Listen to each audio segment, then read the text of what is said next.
Oi, oi, gente boa, gente querida, gente amada. Nós estamos iniciando a nossa sequência de Mateus no capítulo 24. Ontem nós vimos do verso 15 até o verso 22. Está tudo aqui gravado na nossa plataforma. E hoje nós vamos dar prosseguimento do verso 23, se possível até o verso 31. Mas antes disso, você está vendo aqui o convite para que você se inscreva no canal, aperte o sininho e dê o seu like, porque é a única linguagem que o algoritmo entende. Então faça isso e convide mais amigos.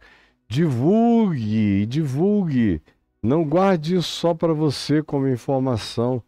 Divulgue para os seus amigos, para quem quer aprender o Novo Testamento, entender o Evangelho, desenvolver a mente de Cristo, ganhar paradigmas de decisão cognitiva para escolher o certo do errado, discernir o bem e o mal, escolher com critérios e categorias de Jesus as coisas que você tem que decidir na vida, com lucidez, não movido por sentimentos, emoções e simplesmente pulsões que você não sabe nem de onde vem. É preciso que você seja guiado por uma decisão superior da sua consciência, da sua mente, da sua fé, das realidades que determinam, que configuram a constituição do seu novo caráter.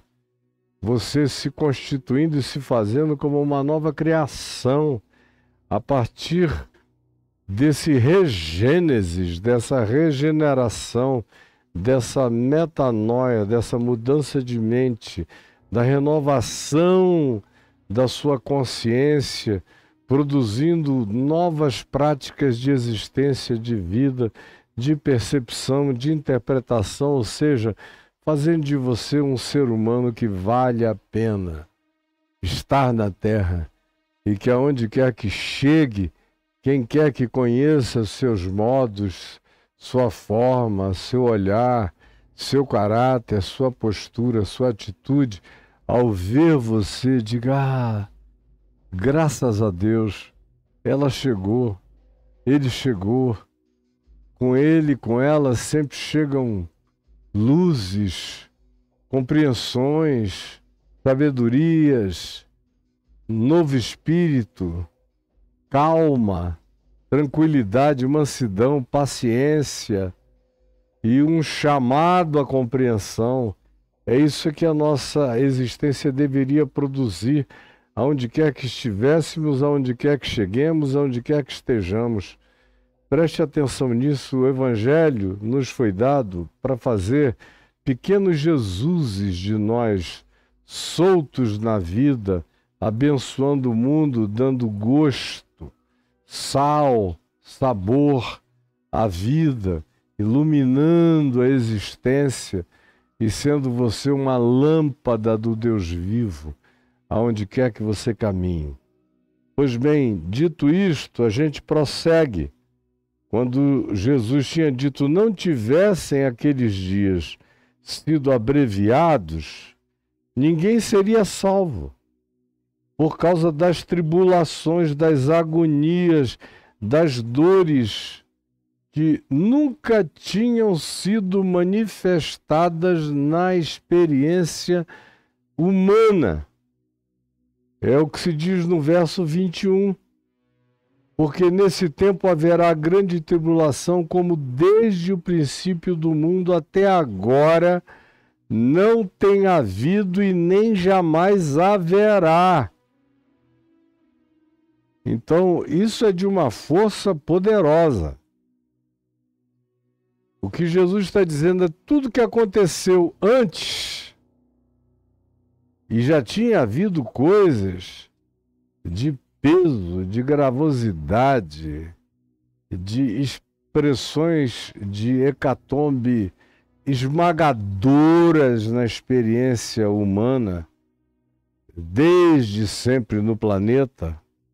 E ele disse: o que houve antes, o pior de antes não dá para comparar com o que ainda vai acontecer nos dias dessa grande e indizível tribulação.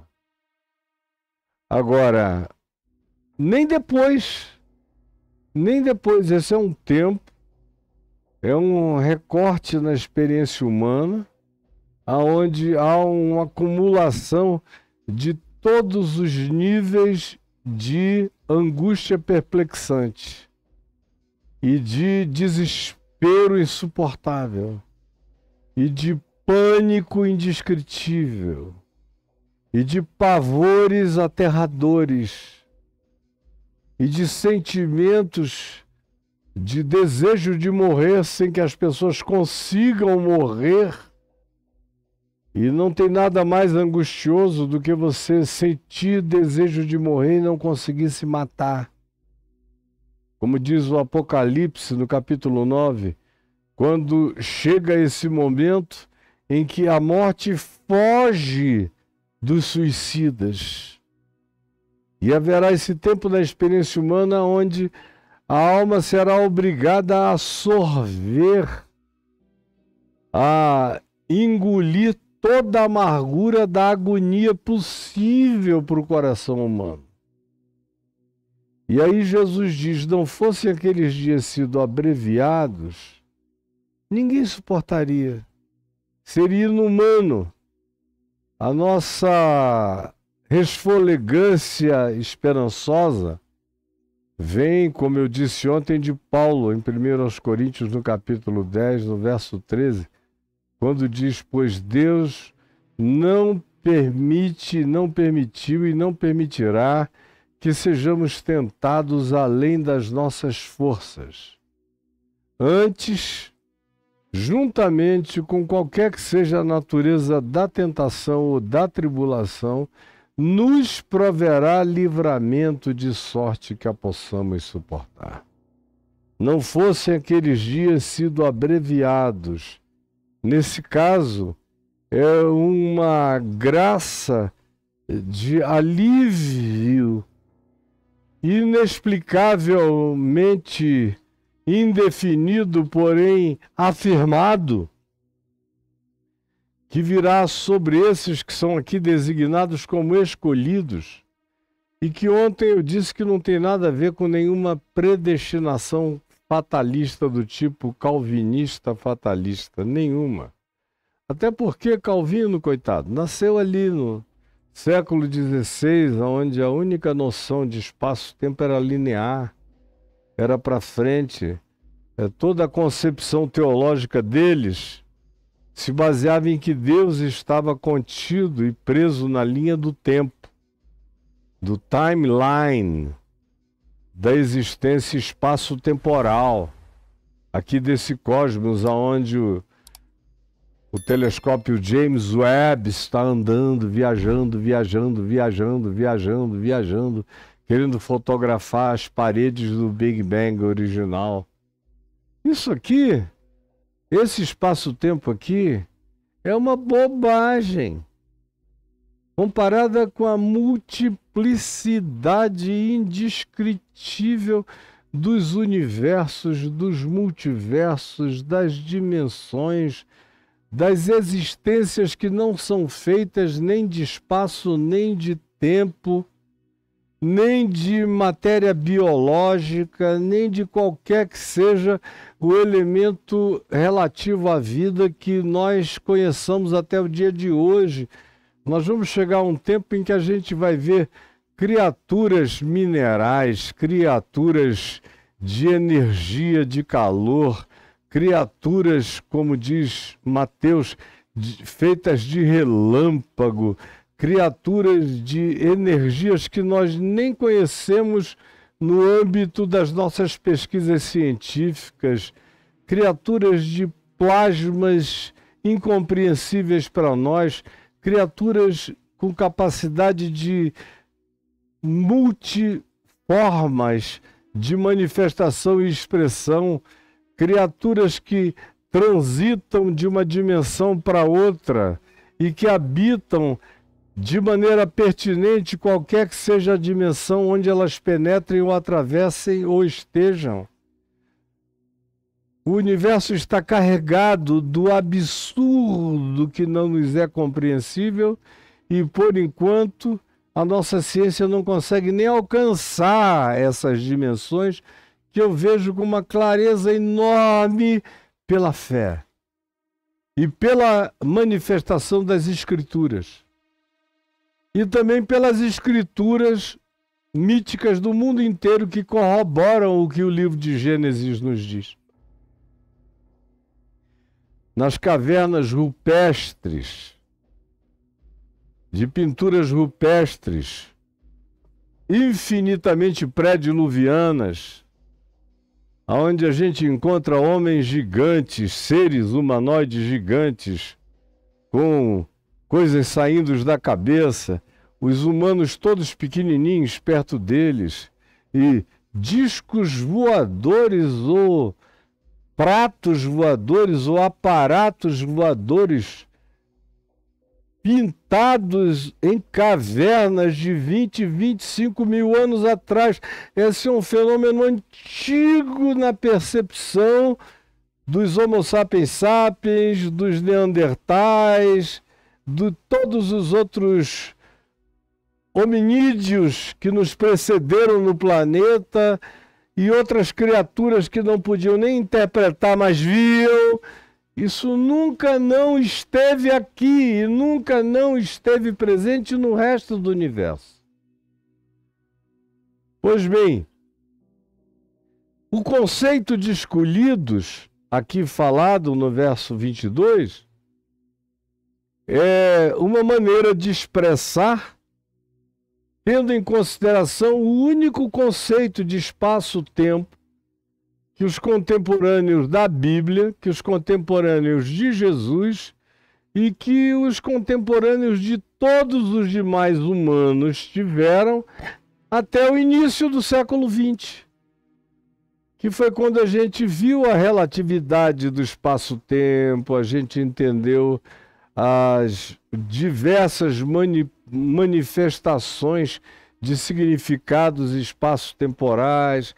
Foi quando a gente entrou nos intestinos da matéria e nas mecânicas da dimensão que compõem os elementos gigantescos do macro-universo, mas que são feitos por partículas subatômicas que operam numa perspectiva totalmente paradoxal e antagônica ao resto das operações do macrocosmos que a gente detecta e nele viaja e estuda.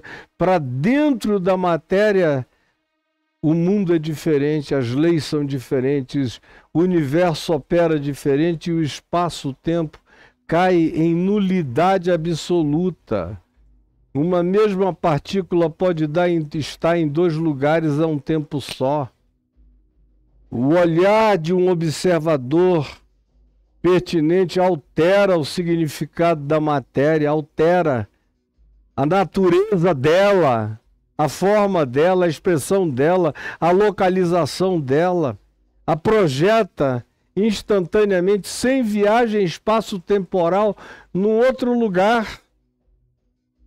Parece muito mais com o que os evangelhos falam de espírito. Parece muito mais com o que a Bíblia fala de dimensões onde transitam e trafegam seres apelidados pelo nome de anjos, arcanjos, serafins, querubins, seres viventes, criaturas, tronos e etc. Pois bem, essa palavra escolhido está presa aqui ao limite linguístico do espaço-tempo e à compreensão dos que estavam ouvindo Jesus. Jesus sabe que não é assim. O Pai, o Abba de Cristo, acerca de quem ele disse, eu e o Abba somos um, foi aquele que disse a Moisés, dize ao povo que o eu sou quem eu sou te enviou. Ou seja, para Jesus, Deus é esse indefinível. Foi por isso que quando ele respondeu aos saduceus, no texto que a gente já viu aqui em Mateus, naquelas perguntas cretinas e respostas divinas, num deles os saduceus vieram com aquela questão da mulher que tinha sido casada com 7 irmãos, cada um morrera, sem suscitar descendência a ela, e o que a lei de Moisés dizia, que se um irmão morresse, o outro tinha que casar com a viúva para suscitar descendência, e assim a viúva negra casou com os 7 irmãos e todo mundo morreu, e ela não suscitou descendência ao marido original. E a pergunta dos saduceus, querendo encalacrar Jesus, é: na ressurreição, que nós não cremos, mas você diz que existe, de quem ela será esposa, se ela casou com os 7 irmãos? Aí Jesus disse: vocês não entenderam nada, não é? Primeiro, quando a gente sai dessa dimensão, a gente se torna como os anjos. Na sua maioria, a pulsão sexual, a necessidade de gregariedade familiar, a solidão que demanda companhia, o frio que gosta de agasalho, de conchinha, tudo isso acabou, tudo isso faz parte da mortalidade e da temporalidade. E a segunda coisa que vocês não entendem, né?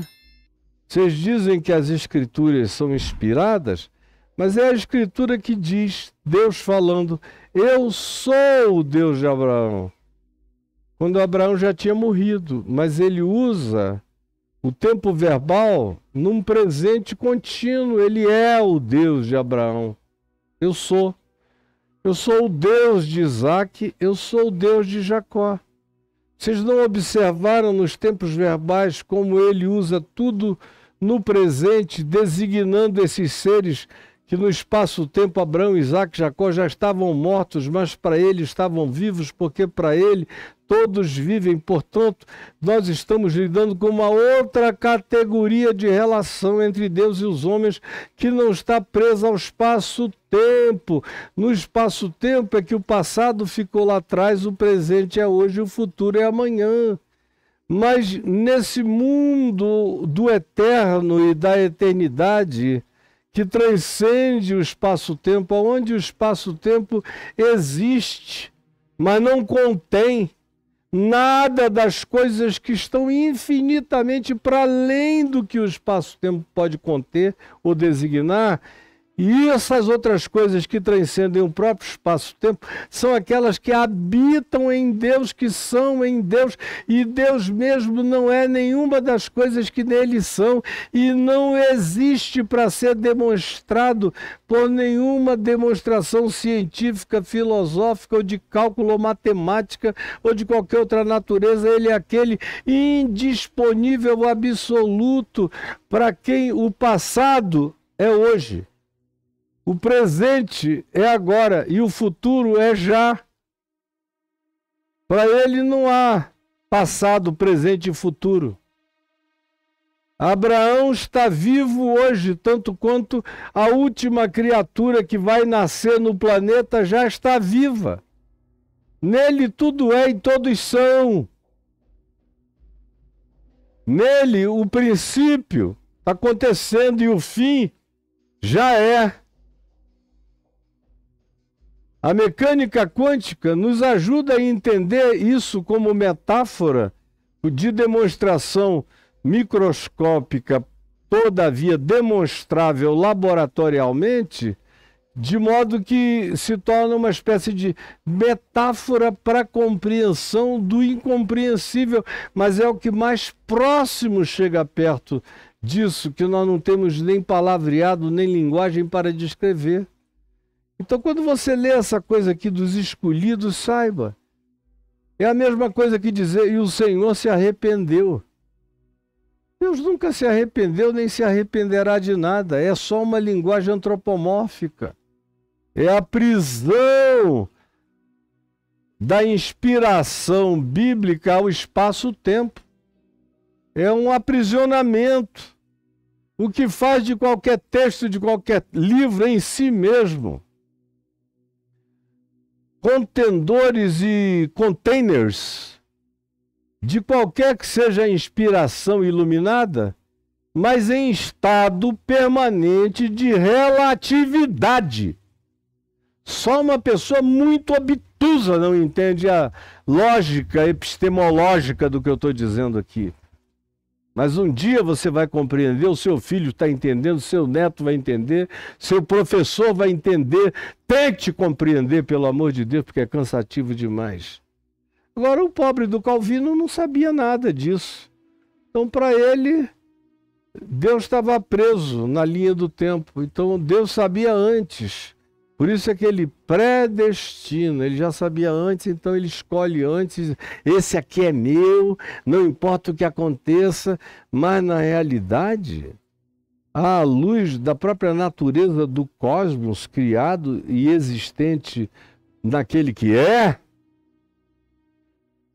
sendo ele próprio o eterno, em quem passado, presente e futuro estão acontecendo simultaneamente e não em ordem linear, não existem esses escolhidos fatalisticamente determinados, como eu disse e tenho dito durante toda a minha vida, porque eu nunca criei em predestinação, muito menos na fatalista. Eu sempre intuí que tinha uma coisa muito para além da predestinação, antes mesmo de eu mergulhar nos ambientes da mecânica quântica e ver o que essas percepções de espaço-tempo relativizados produziam de compreensão de natureza teológica e filosófica para o entendimento da existência aqui mesmo no espaço-tempo e para além do espaço-tempo. E o que é que eu tenho dito? Que os escolhidos assim designados são todos aqueles que se entregaram à escolha do amor e que escolheram o amor e se deixaram escolher para amar. Esses são os escolhidos de Deus, esses são o trigo no meio do campo de joio, esses são a luz nas trevas do mundo, esses são o sal da terra, esses são aqueles que dizem, como Pedro falou, para quem iremos nós, Senhor, se nós sabemos que só Tu tens as palavras da vida eterna? Esses são aqueles que, mesmo sem saberem de Jesus, quando viram um faminto, deram de comer, um sedento, deram-lhe de beber, um nu o vestiram, um imigrante o acolheram, um doente abandonado o visitaram, um preso injustamente lutaram com fome e sede de justiça pela libertação dele.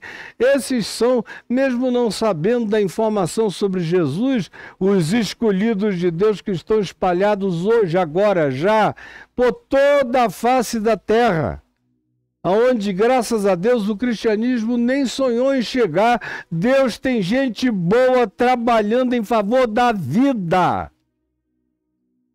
Cheios de amor, pessoas nas quais Jesus diz, esse aqui é um verdadeiro indiano, em quem não há dolo. Esse aqui é um verdadeiro indígena, em quem não há maldade. Esse aqui é um verdadeiro tibetano, em quem não há malícia, perversidade, como ele falou a Natanael, e como ele falou de tantos outros, e como ele falou escrevendo através do profeta Malaquias, no capítulo 1, versos 11 e 12, ou não sabeis que em todas as etnias, línguas e povos da terra o meu nome é louvado, é amado, é cultuado, e são oferecidos incensos puros, que me são aceitáveis, feitos por pessoas que nunca ouviram falar no meu nome, conforme vocês me apelidaram. Mas eu não preciso ser chamado por um apelido, eu reconheço e convido os meus nomes, sei quem são as minhas ovelhas, e elas mesmas, sem saberem os meus apelidos semíticos, sabem quem eu sou para elas, embora elas não tenham nem nome para me designar. Elas só me chamam de amor, elas só me chamam de verdade, elas só me chamam de justiça. Elas só me chamam de eternidade, elas só me chamam de esperança, elas me chamam por aquilo que as habita. E eu, que não preciso de explicações, sei que eu as habito e que elas me habitam, que eu sou delas e elas são minhas. Elas fazem parte desse outro rebanho acerca do qual eu falei, que eu tenho que pastorear no mundo inteiro. Então haverá um único rebanho e um único pastor, embora muitos desses rebanhos não conheçam os outros, mas a única pessoa que importa conhecer todos os seus rebanhos é o bom pastor, do qual João, no capítulo 10, nos fala numa autoapresentação que Jesus faz de si mesmo. Portanto, os escolhidos são esses. E aí prossegue o verso 23. Então, no meio e depois e no processo dessas angústias indizíveis, que são de natureza existencial e insuportável, tanto quanto de natureza circunstancial, indescritível e sísmica e cósmica, e de todos os tipos de agravos acontecendo simultaneamente, tornando a existência insuportável a ponto de se dizer que se aqueles dias não fossem abreviados, ninguém seria salvo.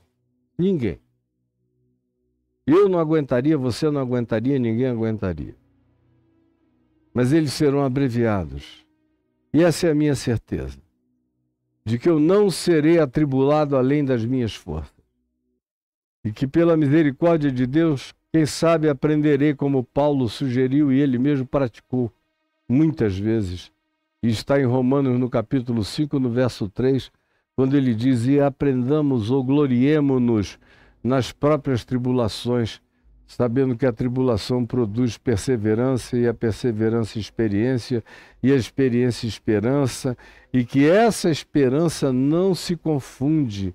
Antes, ao contrário, ela recebe um derrame poderoso do Espírito Santo, pervadindo, dominando, tomando conta de toda a nossa consciência, cognitividade, emoção, sentimento, coração, atitude, comportamento, e planta o nosso carnegão no solo eterno da rocha dos séculos. Aí eu sou inarrancável, inamovível e inabalável. E o verso 23 prossegue com Jesus falando: então, o que dá uma ideia de sequência. No meio dessa confusão, a desesperança vai ficar tão grande, tão grande, tão grande, tão grande. Vai ser uma desesperança absoluta, absurda. Que por causa disso, e nesse vácuo de cansaço, de descrença, de um Messias que não volta nunca, nesse vazio, haverá uma enorme descrença de todos os lados. Hoje eu já encontro gente descrente de tudo. Eu falo sobre a volta do Senhor, tem um monte de gente que para com mito, isso é mentira. Gente de igreja. Gente que só está afim de teologia do domínio e teologia da prosperidade, grana, Rolex, Patek Philippe, casa, condomínio no Alphaville, Alfa, sei lá o quê, Omegaville ou qualquer outra coisa. Mas tudo que eles não querem é que Jesus volte. Mas vai chegar uma hora que a agonia vai ser tão grande e eles vão dizer: vem, vem, vem, vem Jesus, e Jesus não vai aparecer em lugar nenhum. Eles vão esfregar profecias na cara de Jesus e Jesus não vai aparecer de acordo com os cronogramas, as cronologias e as profecias deles. E aí vai cair-se-á num vazio extraordinário. Então, Jesus diz: se alguém vos disser, eis aqui o Cristo, o que vai acontecer para todo lado, dizendo, olha, não fiquem olhando para cima, ele não vem do céu. Ele não vem do céu. Ele está lá no meu bairro. Ou ele é um pastor cheio de curas divinas, milagres, sinais, prodígios e maravilhas. Ou ele é um um padre poderoso, carismático, ou ele é um rabino cheio de miraculosidades e de paranormalidades e de sinais assombrosos. Venham comigo que eu vou apresentar a vocês o Cristo. Jesus diz, então, nesse tempo do vazio, após ou durante a tribulação, meu Deus, vai ser uma inflação de Cristos em toda a terra e para todo lado, especialmente nos ambientes que têm essa expectativa messiânica, a saber, o cristianismo, que é em número infinitamente maior do que o judaísmo. No judaísmo, onde se aguarda o Messias judeu, e o terceiro templo lá, destruindo as mesquitas da esplanada do templo, e o Messias que vem junto com Mohammed, ou junto com o 13º imã, dependendo da linha escatológica do Islã. Se for na linha xiita, ele vem junto com o 13º imã, Jesus vem. Se for numa outra linha, ele vem junto com o profeta Mohammed. Mas haverá tantas indicações de chegou, é o nosso Messias. Gente correndo alucinada para todo lado. Será que a solução é essa? Meu Deus, vai ser um tempo de sanatório universal, planetário, cósmico, terráqueo, de doideiras indizíveis. Falsos cristos, falsos profetas. Milhares de pessoas anunciando previsões, predições, maldições, querendo instigar calamidades, sempre naquela perspectiva de que quanto pior, melhor. Vai chegar uma hora em que vai ficar tão ruim que Cristo mesmo vem para nos salvar. Então deixa ficar horroroso para ver se ele se comove e volta. E enquanto isso, falsos cristos e falsos profetas, que sempre estiveram presentes de Jesus para cá e aumentam à medida em que a gente vai chegando nesse contorcionismo da gravidez histórica. Jesus comparou a uma mulher a gravidez da história que está para dar à luz a um filho. Lá no Apocalipse, essa mulher que está grávida do Filho do Homem, que vai pari-lo para a humanidade, está em dores de parto. A história vai crescendo em dores, até o parimento definitivo da graça de Deus no Cristo eterno, que não vai aparecer no fundo do seu quintal. Falsos profetas operando grandes sinais. Não são essas bobagens aí do R.R. Soares. Rende a perninha, meu filho, levanta a costinha para lá e para cá. Essas palhaçadas que qualquer sugestão realiza, não. Vão ser sinais extraordinários. É gente com um cotoquinho de braço aqui que vai estender e vai surgir um braço inteiro, sem ser mecânico ou biônico, concreto e de carne, e todo mundo... ressurreições, milagres os mais variados. E vocês que são as criaturas mais impressionadas, que não seguem o que Jesus ensinou no Evangelho, mas ao contrário, buscam sinais, prodígios e maravilhas, e é a isso que vocês se entregam louca e cegamente. Porque ao invés de obedecerem o Evangelho, vocês procuram sinais, que foi o que Jesus denunciou o tempo todo. Vocês me procuram não por causa da palavra, mas porque vocês querem milagres, sinais, comida de graça, cura de graça, socorro de graça, mas vocês não querem obedecer o Evangelho, então vocês vão ser entregues, como diz o apóstolo Paulo, ao espírito da mentira para darem crédito à mentira, já que não quiseram dar crédito à verdade, é o que Paulo diz. É o que Paulo diz, é o que vai acontecer. E já acontece, só vai ficar infinitamente pior. Vão fazer isso para enganar.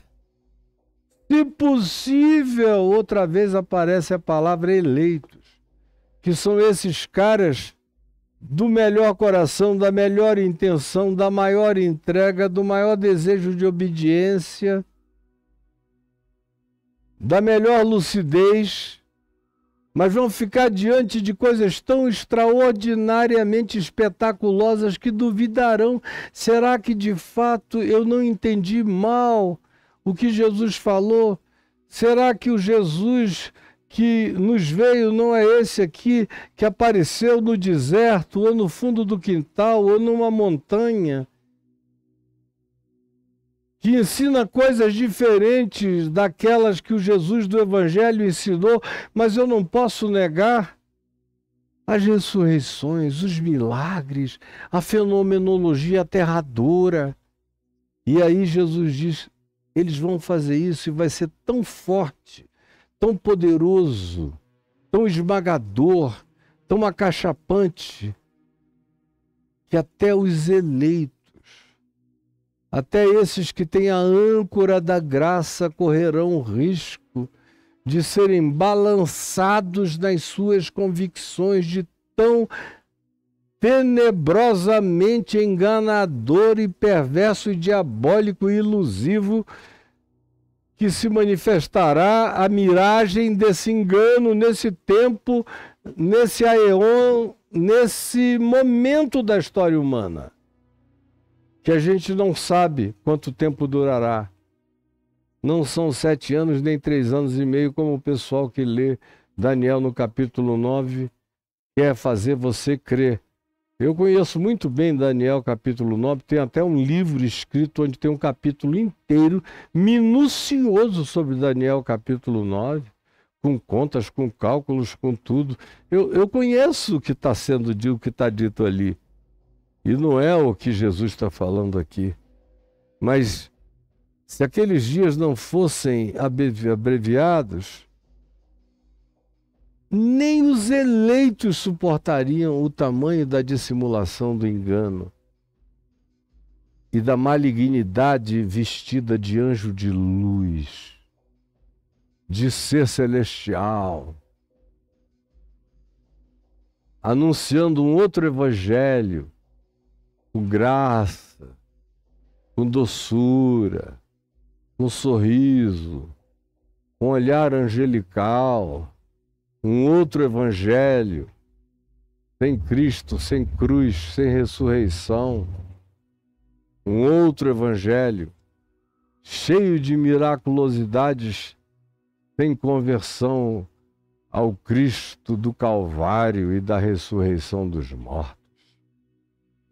Ao contrário, com a mais sutil, doce, gentil e bondosa negação de Jesus, dizendo ele foi útil, ele teve o tempo dele, mas agora chegou a minha hora, que sou o Messias desse tempo e dessa hora para realizar com poderes indizíveis macromilagres cósmico-universais que vão impressionar a humanidade inteira. Muitos, e particularmente alguns deles, ou um deles, ou o homem da iniquidade, que vai ser o Senhor do sistema global planetário da iniquidade. Vede, diz Jesus, que eu vos tenho predito.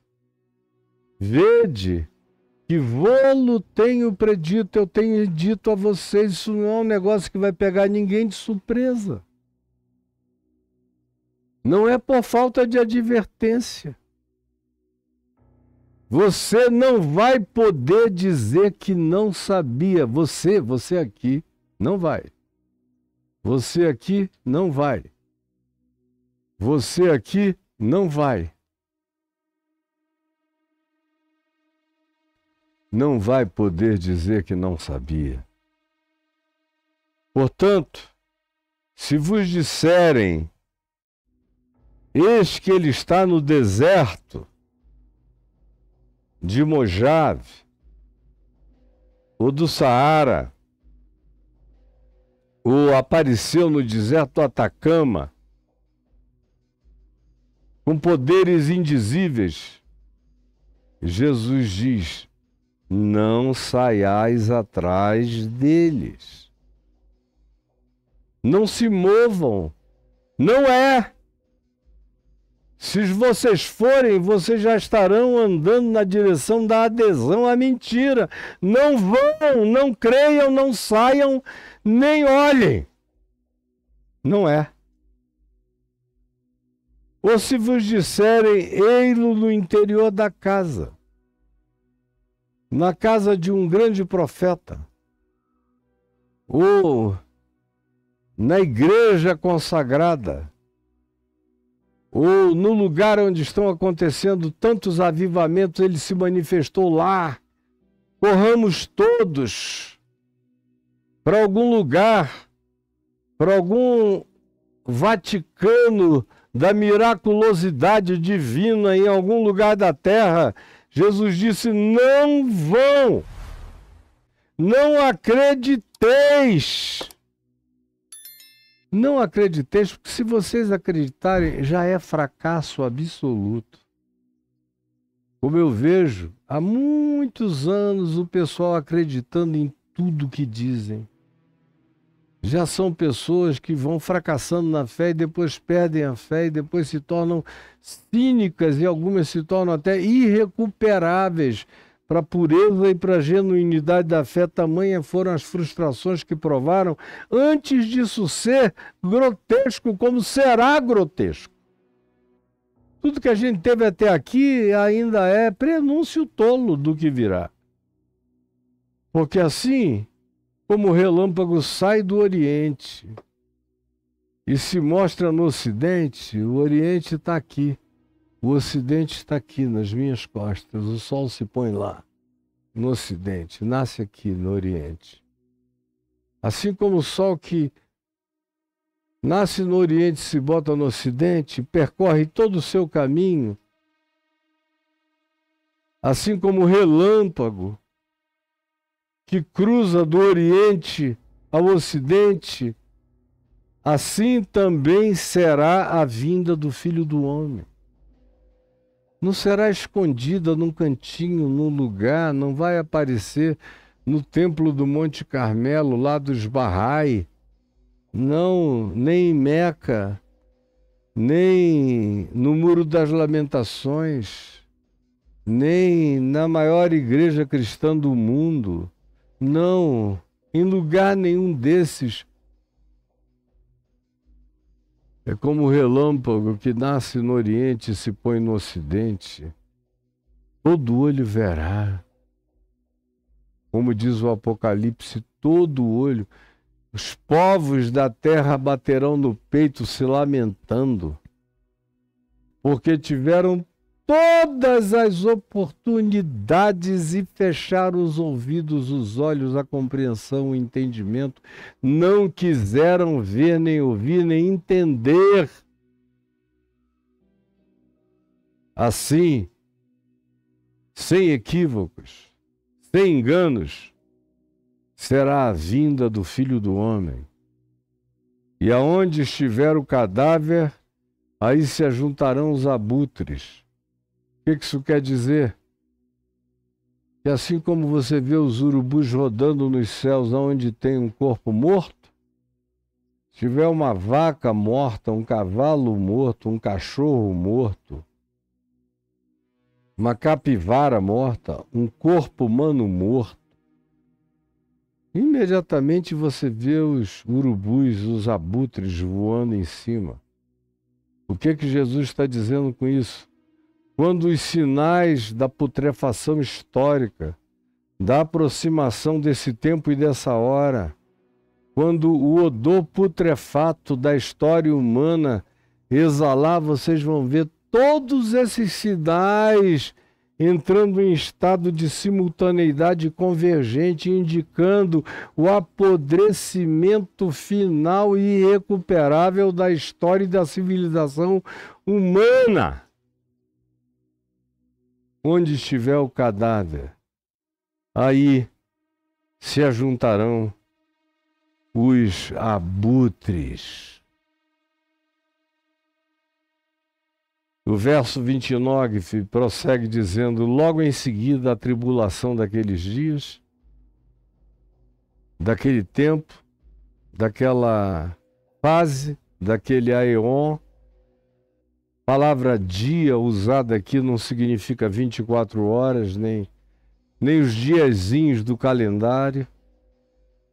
É um tempo. Logo em seguida a tribulação daquele tempo, o sol escurecerá. Não é a primeira vez que o sol escurece aqui na face da Terra. Há 65 bilhões de anos, pelo menos, já houve outros escurecimentos. Mas há 65 bilhões de anos, quando caiu o meteoro no Golfo do México, o nome do Golfo é do México e não da América, como quer o Trump, é no Golfo do México, e matou todos os dinossauros planetários e as grandes criaturas planetárias, o Sol se escureceu por muitos e muitos anos e trouxe uma era de gelo, de frio. Foi quando os mamíferos apareceram. Primeiro se refugiaram da radiação nas cavernas, nos bunkers naturais do planeta. Depois foram saindo com o enfraquecimento radioativo e com devagar a volta da entrada do Sol, fazendo fotossíntese e dissolvendo as geleiras e criando alimento, vegetais e frutas, e os animais começaram a crescer, os mamíferos tinham diminuído, aumentaram quando saíram das cavernas e pegaram sol e caçaram e começaram a comer.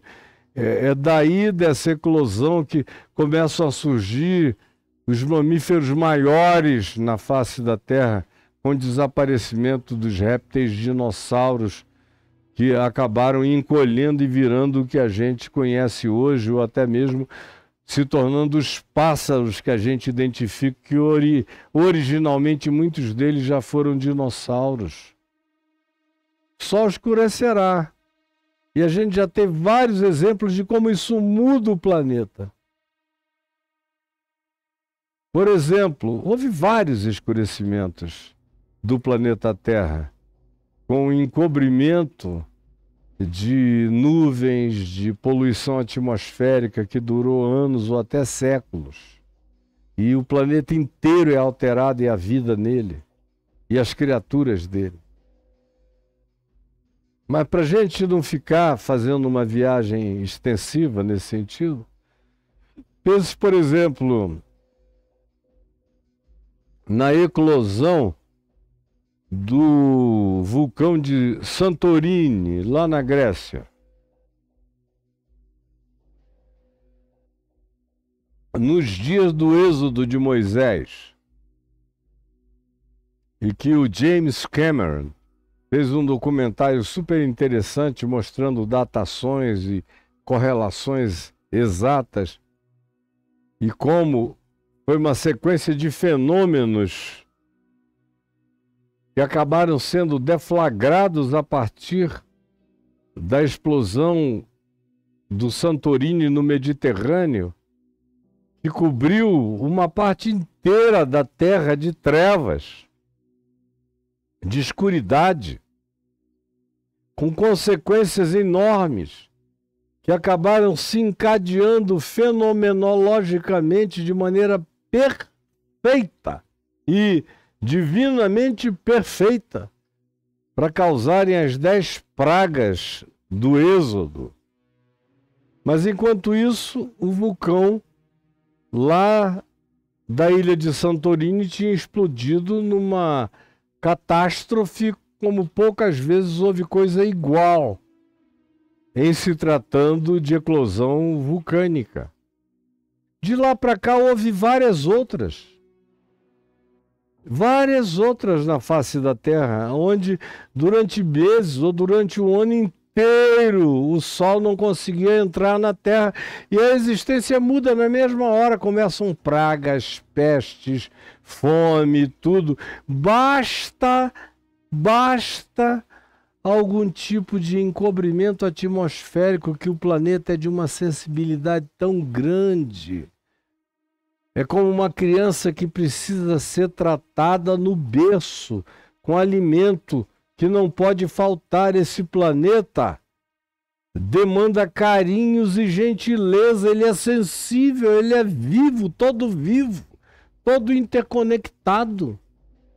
A história já mostrou em outros momentos que os encobrimentos do Sol produzem catástrofes terráqueas em sequência fenomenológica imediata.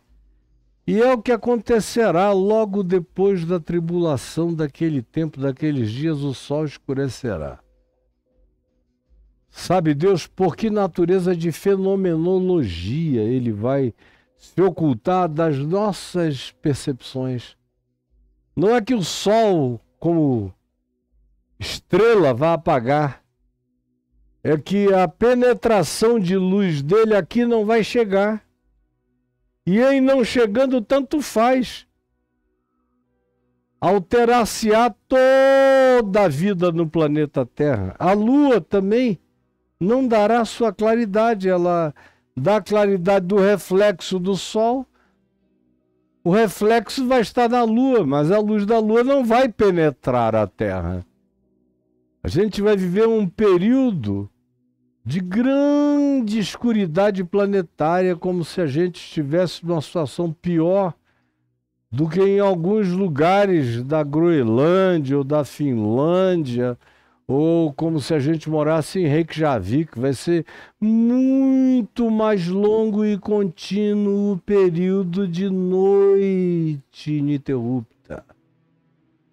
Com as mudanças de humor, com o aumento dos suicídios, com as depressividades, com os pânicos, com os medos, com as fomes, com as pestes, com tudo que simultaneamente vai aparecer como mera ausência da luz do Sol e do equilíbrio da luz lunar, nas marés, nos rios, nas criaturas que dependem desse equilíbrio para procriar, com tudo que está interligado, criado na perfeição da harmonia divina, e que vivem também de luz e claridade. As estrelas cairão do firmamento. Claro que não se está falando das estrelas conforme a definição astrofísica que a gente foi ganhando do século XIX para cá, onde o nosso Sol é uma estrela pequena de quinta grandeza, onde a gente tem corpos estelares que estão para além até da nossa imaginação conseguir mensurar o tamanho daquelas massas, de tão para além da nossa compreensão que são. Não são estrelas dessa natureza astrofísica que cairão, são corpos celestes. Haverá algum tipo de enfraquecimento na proteção do escudo atmosférico terráqueo.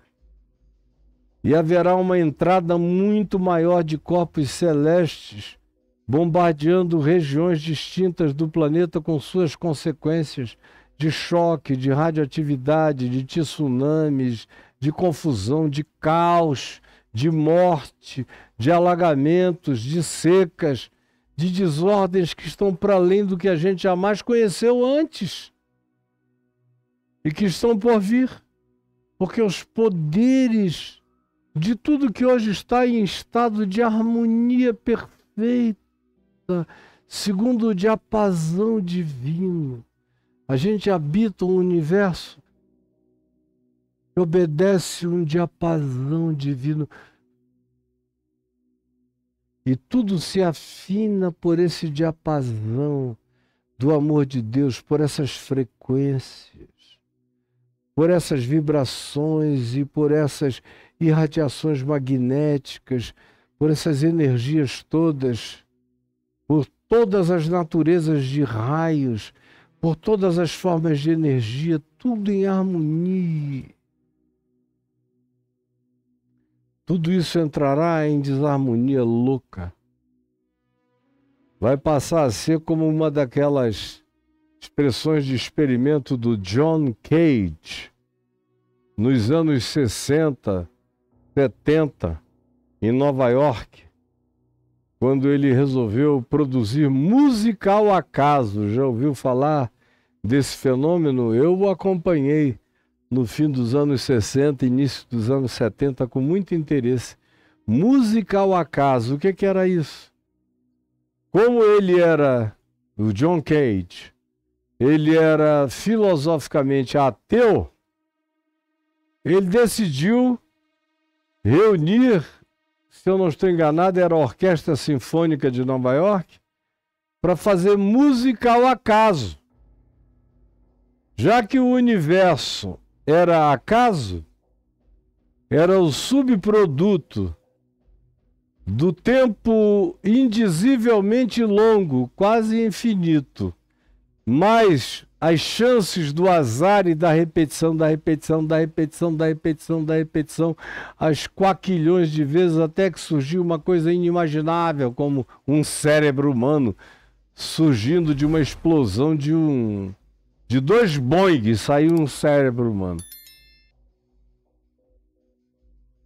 Então essa era o argumento daquele ateísmozinho dos anos 60, 70, um negócio pateticamente burro e pobre.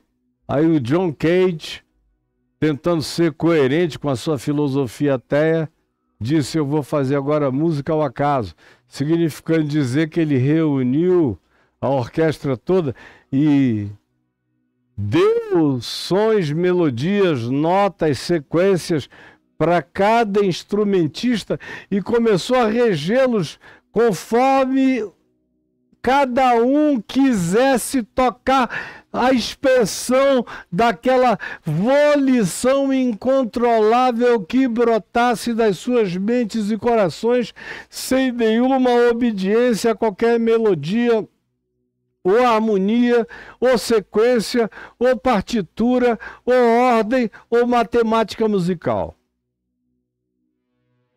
E aí o teatro cheio em Nova York, para ouvir o John Cage, o famoso John Cage, produzir a sua sinfonia de música ao acaso. E foi uma coisa tão horrorosamente feia, que antes de chegar ao meio da apresentação, o auditório inteiro ficou em pé e começou a vaiar, vaiar, vaiar. Porque conquanto a maioria da audiência naquele tempo, nos anos 60, se confessasse agnóstica ou ateia, todavia, quando eles ouviram o ateísmo deles na forma daquilo na qual e em relação a qual eles eram mais sensíveis, que era a música, eles não suportaram o ateísmo deles no nível da sensibilidade deles, que era musical. Enquanto era discussão filosófica e eles não eram nem tão argutos para pensar, eles estavam engolindo tudo. Mas na hora que tangeu